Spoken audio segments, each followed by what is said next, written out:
All right, welcome back, traders. This is the section on the 4 market cycles. So as I said in the previous section, we're going to focus in on the 4 key market cycles. The first one is an uptrend, and then we follow that by a period of distribution.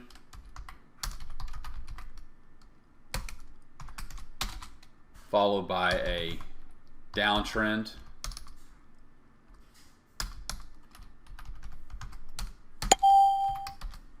Followed by a period of accumulation. So we have uptrend or up leg, which is bullish. We have a period of distribution or sideways movement or consolidation. We have a downtrend, which is bearish or a down leg. And then the market will go into accumulation, where the institutional money, large funds, large players are stepping in to buy the stock or accumulate the currency or the futures contracts to push the market higher. So let's go straight to the chart and identify these key market cycles. Okay, so what we're going to talk about here is the uptrend, a period of distribution, a downtrend, and then a period of accumulation. Okay, so here we are on a monthly chart of Goldman Sachs, and you can see we've been in a downtrend for quite some time. A lot of selling pressure coming in, and then that selling pressure starts to dry up, and we begin that period of accumulation. Accumulation again occurs after the drop in price. So what is happening here is we had this sell-off push the market all the way down here. Sell orders are coming in, and then buyers begin to start soaking up this buying pressure, but it usually will take some time. So here is when we are in that turning of the ship, so to speak.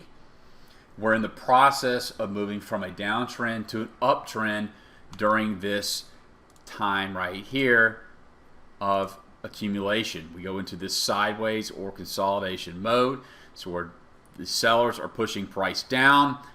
We pause, we break the downtrend, we trade sideways, and then the large traders begin to push the price higher. So now we move towards the next cycle, which is the uptrend. Market is pushing higher. You can see that the trend is starting to weaken just a bit. The sellers are starting to step in and soaking up or absorbing this remaining buying pressure. When the trend does start to change, we have a period of sideways movement here, which is called distribution, where the large sellers are stepping in and starting to unload their shares or contracts. So we go through this period of distribution, and then we start to break down. Notice that more often than not, once we get out of this distribution range, we will often retest that distribution range, and when we close lower, that is confirmation to get short, and that prices will likely move to the downside. Going back over here to the period of accumulation, see that we've broken up and out of the accumulation range. The market has retested and then resumed the uptrend. So here we go again. The sellers have stepped in, pushing price down, downtrend in place. And then we have the buyers stepping back in, accumulating, soaking up the selling pressure. So we are in accumulation. We bust up out of the accumulation range.